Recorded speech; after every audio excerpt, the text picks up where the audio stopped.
Nggak tahu sih, saya tuh selalu berdoa dipertemukan jodoh yang beriman ya bang, jodoh saya ya dunia akhirat. Boleh nggak saya ngomong gitu? Boleh dong. Boleh ya? Yang jomblo.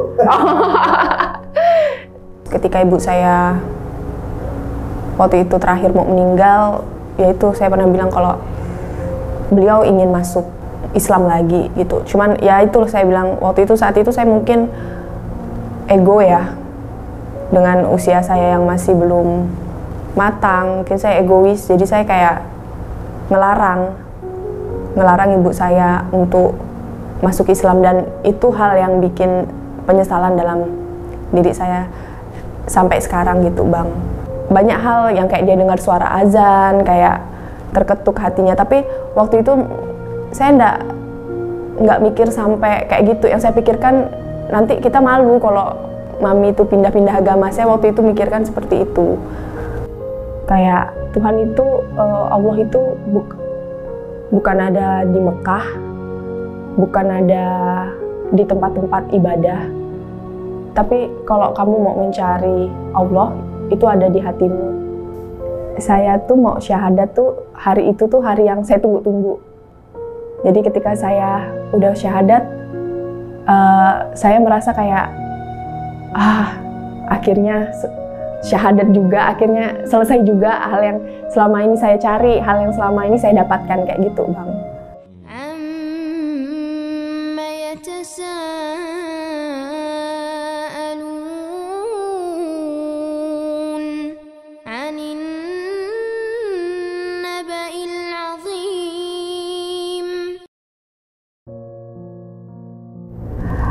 Sebelum kenal Islam ya bang ya normalnya gadis-gadis ya bang ya, anak-anak muda lah, maksudnya ya masih suka hura-hura, senang-senang kayak gitu.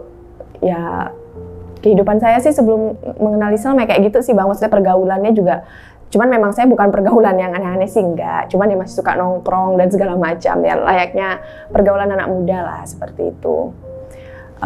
Cuman memang pergaulan saya itu memang semuanya ya karena saya non-Islam ya, kawan-kawan saya juga non-Islam. Kebetulan tempat kerja saya kan tempat kerja non-Islam, jadi ya lingkup pergaulan saya ya seperti itu bang, sama-sama mereka. Tapi walaupun saya sama-sama mereka, kadang ada waktu saya merasa kalau hati saya tuh nggak nyambung gitu secara rohani gitu ya bang ya. Walaupun kita istilahnya waktu itu seagama, tapi saya merasa kadang-kadang saya kayak ada hal yang nggak nyambung gitu. Misalnya ketika mereka ngajak ibadah pun saya suka nolak dan segala macam waktu itu, seperti itu. Memang saya di agama lama pun bukan tipe orang yang religius sekali, karena menurut saya waktu itu ya agama itu urusan saya dengan Tuhan gitu. Jadi saya kayak memang kok dengan mereka ya apa saya nggak ngerti sih, apa karena saya merasa kurang tertarik jadi saya kurang religius atau apa begitu sih bang. Saya rajin ibadah setiap minggu, tapi ketika saya di tempat ibadah saya nggak ngapa-ngapa, cuma diam datang gitu. Jadi kayak suatu kewajiban saya datang gitu aja. Tapi saya sampai di situ ya saya bukan yang bisa gimana ya, kayak berdoa khusyuk seperti orang, enggak. Ya saya datang, ya seperti ya kewajiban yang ada waktunya, ada jadwalnya, seperti itu.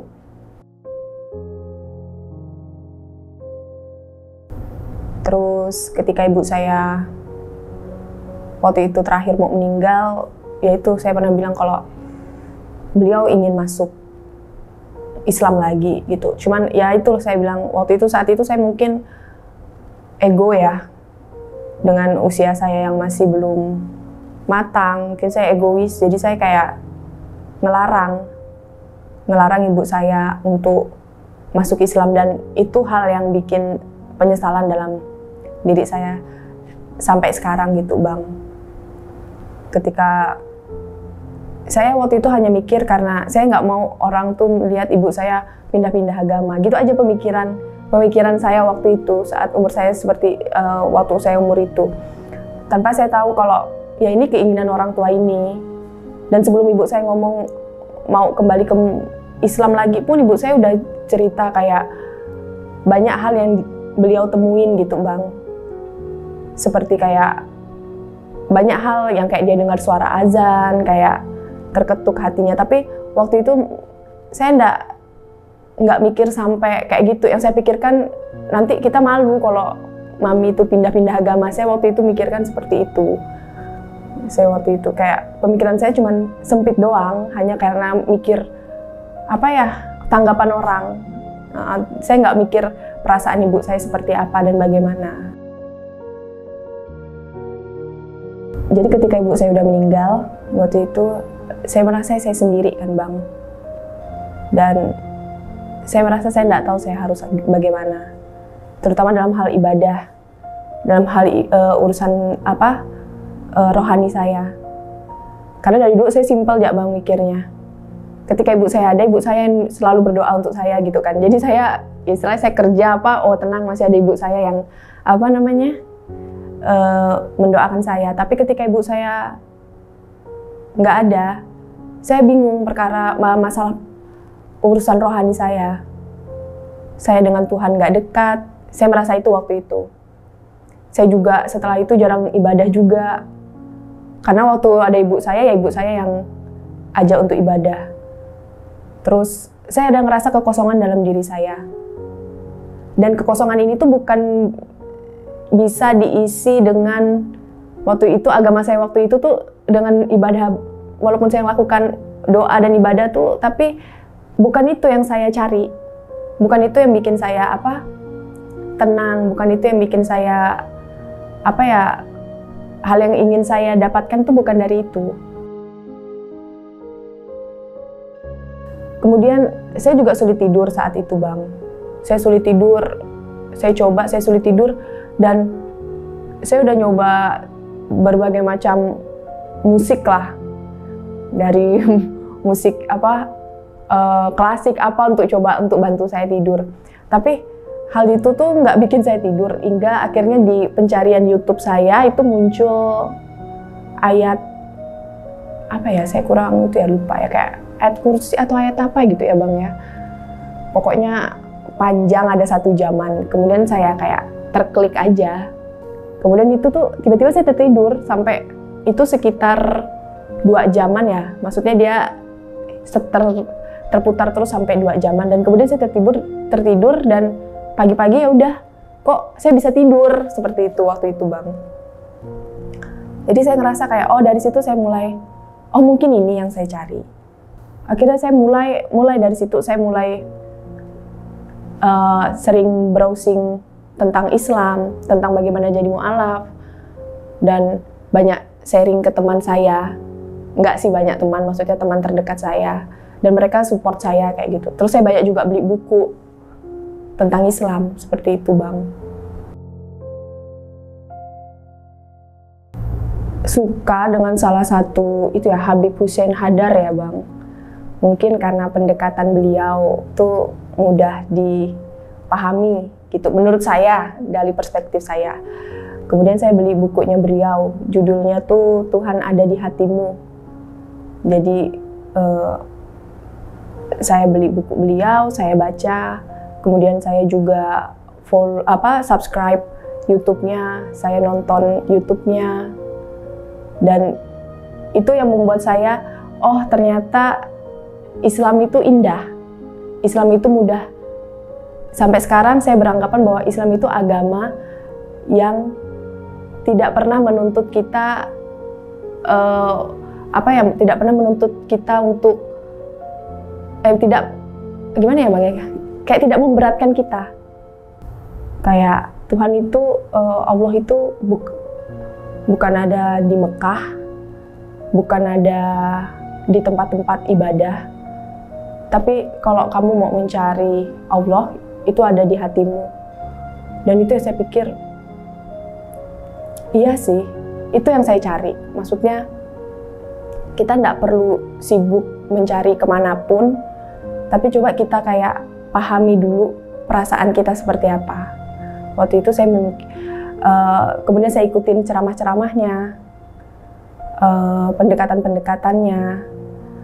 Kemudian saya banyak follow sosial media beliau, dan beliau membuat saya tuh tertarik dengan Islam karena cara beliau untuk menyampaikan ke orang seperti saya nih Bang, yang nggak bisa langsung apa ya, yang berat gitu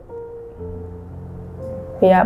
Kata-kata beliau tuh mudah saya mengerti, mudah dicerna, dan itu yang buat saya, oh iya ternyata Islam itu indah kok, mudah kalau kita pelajari. Gak usah kita terlalu berpikir, oh sholatnya 5 waktu dengan berbagai macam bacaan apa. Ternyata sampai sekarang alhamdulillah saya udah bisa sholat 5 waktu. Saya tuh mau syahadat tuh, hari itu tuh hari yang saya tunggu-tunggu. Jadi ketika saya udah syahadat, saya merasa kayak, akhirnya syahadat juga, akhirnya selesai juga hal yang selama ini saya cari, hal yang selama ini saya dapatkan, kayak gitu Bang. Tenang sih Bang. Saya merasa, oh apa yang kayak hati saya tenang, terus saya merasa kayak seperti apa yang saya cari, oh ini loh saya dapatkan. Walaupun saya waktu itu belum tahu sama sekali apapun, maksudnya kayak sampai dijelasin nanti selesai ini pulang mandi mandi besar apa gitu dan segala macam. Saya masih kayak bingung-bingung sendiri gitu Bang. Waktu itu iya sampai saya minta catatan, saya tempel. Jadi itulah saya bilang rumah saya itu penuh tempelan gitu. Ya gitu, di mana saya ngeliat itu saya bisa hafalkan kayak gitu Bang.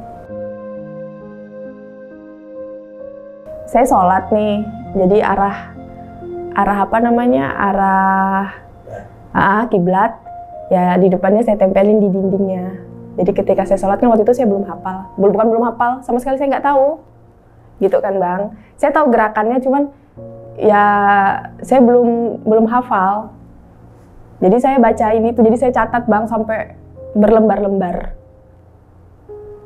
Itu pun waktu itu masih suka salah, terus akhirnya ya alhamdulillah lancar. Terus tempelannya sekarang ya masih ada. Tapi saya udah nggak pakai, karena saya udah hafal gitu. Semuanya Bang. Saya SD tuh satu kelas tuh yang non-Islam cuma saya. Waktu itu. Karena non-Islam cuma saya, jadi guru agama saya tuh selalu, kalau ada pelajaran Islam boleh ikut atau boleh misalnya di luar. Yang kalau sendiri ngapain di luar Bang, mendingan saya ikut aja dalam kelas, kan maksudnya duduk aja.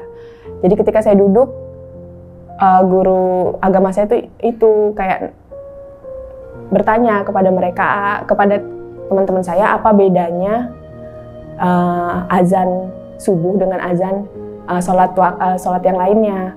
Terus nggak ada yang tahu jawabannya kan, karena kita masih anak-anak banget kan waktu itu. Terus guru saya jelaskan, ya itu yang tadi Abang ucapkan tuh, as-sholah itu. Terus beliau tanya artinya apa, ya saya yang jawab artinya, lebih baik sholat daripada tidur. Terus beliau kayak, kok Laras tahu gitu. Saya bilang dong, ya kan tiap pagi saya dengar, saya bilang gitu. Sekalian sekalian ceramah Pak Ustadz waktu itu, saya bilang. Jadi beliau kayak, oh masa kalian kalah dengan muslim waktu itu. Dan nggak tahu sih Bang, saya memang karena saya setiap SD itu ikut pelajaran, bukan ikut, saya duduk aja sih. Terus dengarkan, misalnya guru saya sampaikan materi, sampailah ujian nasional tuh Bang. Karena ujian nasional, jadi mereka ini, jadi saya ini dibilang, saya kan nggak ada ujiannya nih. Karena saya sendiri non-muslim, jadi guru saya bilang, kamu mau boleh ikut, boleh aja duduk di sini. Kalau mau mengerjakan soal terserah. Ya udah, daripada saya nggak ada buat kan, saya kerjakan soal. Nilai saya yang paling tinggi tuh Bang. Ketika waktu itu ajaran mereka sampai aneh, saya pikir kayaknya itu diulang-ulang terus deh, masa nggak hafal-hafal. Saya bilang kayak ilmu fikih apa, saya udah lupa sih. Tapi kayak bacaan ini kayak gitu. Jadi saya ingat saya waktu itu dapat 8,5. Saya suka ikut, bahkan waktu itu saya lucunya, tapi nggak tahu lah, apakah itu kayak keinginan hati saya ketika teman-teman saya ujian prakteknya sholat di masjid. Terus saya nggak harus masuk, saya boleh aja libur waktu itu, nggak perlu ikut kata guru agama saya. Tapi kalau mau ikut terserah. ya saya ikut, saya minta antar tuh. Ya udah, saya ikut aja. Saya kerja di salah satu sekolah Katolik swasta di Pontianak ini. Saya ngajar TK. Karena memang jurusan saya TK, PG PAUD. Jadi waktu itu sekitar bulan Januari tahun lalu, saya udah ajukan untuk pengunduran diri. Itu sih bukan karena saya mau masuk Islam langsung, itu enggak Bang, waktu itu. Cuman kayak kalau saya berpikir kalau saya masih di sini, keinginan saya yang yang ingin saya capai ini nggak bakal bisa terwujud waktu itu. Termasuklah keinginan berpindah agama. Tapi dari bulan Januari saya kan baru bisa keluar bulan Juli. Selama 6 bulan itu Bang, dari awalnya saya ketika mengundurkan diri, alasan saya karena saya mau pindah agama, maksudnya alasan dalam diri saya, tapi bukan alasan saya dengan mereka, enggak. Tapi selama 6 bulan ini tuh saya kayak, perasaan saya tuh campur aduk gitu Bang. Tiba-tiba teman tuh jadi baik banget, care. Jadi suasana kerja kok jadi jadi kayak kekeluargaan, dan hal itu tuh kayak ketika udah terakhir saya kayak nggak mau keluar Bang. Kayak seperti, aduh, salah nggak sih keputusan saya keluar? Apa benar kalau yang saya lakukan ini udah sesuai dengan apa yang saya inginkan, kayak gitu Bang. Sampai akhirnya keluar, dan saat keluar pun saya kayak masih belum bisa lepas dari tempat kerja lama saya. Suasana kerja tuh lebih enak gitu waktu itu, ketika kayak ada perasaan seperti itu. Makanya saya kayak, wah, payah, kayak itulah, dalam perasaan saya ini bingung sampai akhirnya ya udah, kayak saya putuskan, ya udah keputusan dari awal, gak mungkin saya tarik lagi ucapan saya kan. Akhirnya keluar. Ya waktu itu memang jenjang pendidikan saya itu, kebetulan ketika saya lanjut kuliah lagi, kebetulan S2 saya kan memang untuk jenjang pendidikan kepala sekolah waktu itu gitu. Ya memang banyak kecewanya sih Bang. Maksudnya keputusan yang saya ambil ini banyak mengecewakan mereka. Karena kayak seperti nggak direncanakan, kok udah direncanakan nih bakal seperti ini, kenapa malah keluar seperti itu.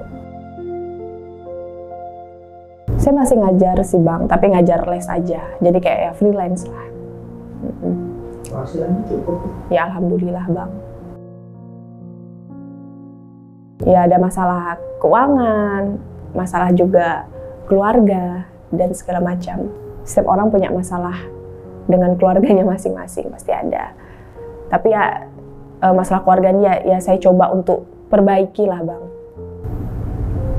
Banyak hubungan saya dengan keluarga, dengan teman yang sampai saat ini masih kurang berjalan baik. Saya coba untuk memperbaiki Bang. Walaupun sulit untuk mereka menerima atau apa, tapi saya coba perbaiki. Saya coba mulai untuk ya menghubungi, mendekati, seperti itu Bang. Nggak tahu sih, saya tuh selalu berdoa dipertemukan jodoh yang beriman ya Bang, jodoh saya ya dunia akhirat.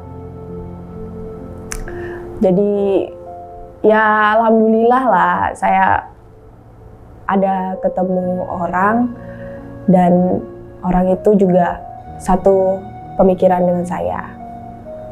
Ya kami juga enggak pacaran yang itu sih, enggak, cuman memang niatan kita mau menikah. Mungkin ya insya Allah tahun ini, amin. Saya tuh ngerasa kadang-kadang saya sendiri gitu Bang. Jadi ketika saya menemukan orang yang bisa mendengar semua sabar, keluh kesah saya juga, tanpa tanpa menuntut saya harus seperti perempuan yang sempurna. Itu yang saya bersyukur, Bang. Kok ketika ibu saya masih hidup, hal itu kali, Bang, yang mau saya, ya udah Mami mau masuk Islam lagi, udah pasti saya izinkan, udah pasti saya nggak egois. Dan itu juga yang sampai sekarang salah satu yang menjadi beban saya. Saya merasa kayak kenapa saya egois sekali, merasa kayak bersalah gitu, Bang. Ini kan lembaga untuk mu'alaf ya, jadi sangat membantu lah, dimana kita berkumpul sesama mu'alaf, jadi saling mendukung. Jadi untuk kami para mu'alaf nih, Bang, kadang merasa ya kita bingung untuk belajar, bingung juga untuk kemana sih tuntunan kita nih, yang bisa nuntun kita. Ya kayak kasus saya mungkin nih, saya masuk Islam kan bukan karena mau menikah. Jadi ketika saya masuk Islam ya saya sendiri, benar-benar sendiri gitu kan. Jadi dengan lembaga-lembaga seperti Saudara Seiman ini ya sangat membantu untuk tempat kita berkumpul, tempat kita belajar, dan menuntun kita ke arah yang lebih baik lah, Bang, pastinya. Untuk mu'alaf-mu'alaf baru yang seperti saya, memang ketika jadi mu'alaf itu tidak serta-merta semua keinginan kita semua berjalan baik, semua berjalan mulus, itu tidak. Tapi yang satu harus jadi pegangan kita ketika kita masuk Islam, yakinilah Islam itu belajarlah, jangan karena ada masalah atau ada sedikit gangguan terus kita mulai goyah. Jadi percaya aja bahwa ini adalah cara Allah untuk menaikkan tingkat hidup kita, seperti itu. Saya Angelina Larasati, saya sudah bersyahadat dari tahun 2021 kemarin September. Semoga cerita saya dapat memotivasi kita semua, terutama bagi para mu'alaf-mu'alaf baru untuk tetap berjuang di jalan Allah. Dan saya di bawah bimbingan Saudara Seiman ingin mengajak teman-teman semua untuk selalu mendukung kami, mendukung semua kegiatan kami dengan cara bisa berdonasi di rekening yang dicantumkan di description box. Dan juga semoga niat baik teman-teman untuk membantu kami dapat balasan yang setimpal dari Allah Subhanahu wa Ta'ala. Amin. Sekian dari saya. Assalamualaikum warahmatullahi wabarakatuh. Bismillahirrahmanirrahim. Assalamualaikum warahmatullahi wabarakatuh. Saya Stephen Indra Wibowo. Di sini ada namanya Saudara Seiman. Gerakan yang Masya Allah sangat membantu untuk dakwah di kalangan orang-orang yang pengen kenal Islam. Jadi kalau jika ada yang pengen kenal Islam, pengen tahu tentang Islam, pengen belajar tentang Islam, temennya, saudaranya, setongkrongan, atau ya anak-anak kantor, bisa dibawa ke sini nih, bisa dibawa ke Saudara Seiman. Nah, tapi untuk membantu mereka juga punya rekening di Bank Muamalat. Di Bank Muamalat, nomor rekeningnya 62100669911 atas nama Baitul Mal Munzalan Indonesia, Saudara Seiman. Insya Allah gerakan ini untuk membantu mualaf dan ikut juga untuk menyokong bagaimana orang bisa mengenal Islam, memperkenalkan Islam dengan cara yang hak. Insya Allah jadi amal jariah kita semua deh, termasuk antum semua. Nggak bisa nyumbang nggak apa-apa, share aja, bagikan. Insya Allah bermanfaat. Mungkin antum nggak butuh hari ini, Anda nggak butuh hari ini, nggak apa-apa. Ada mungkin follower Anda atau tetangga Anda, saudara Anda, siapapun itu, mungkin dia lagi butuh informasinya, sampaikan. Insya Allah nanti bermanfaat untuk orang banyak. Barakallahu fiik. Assalamualaikum warahmatullahi wabarakatuh.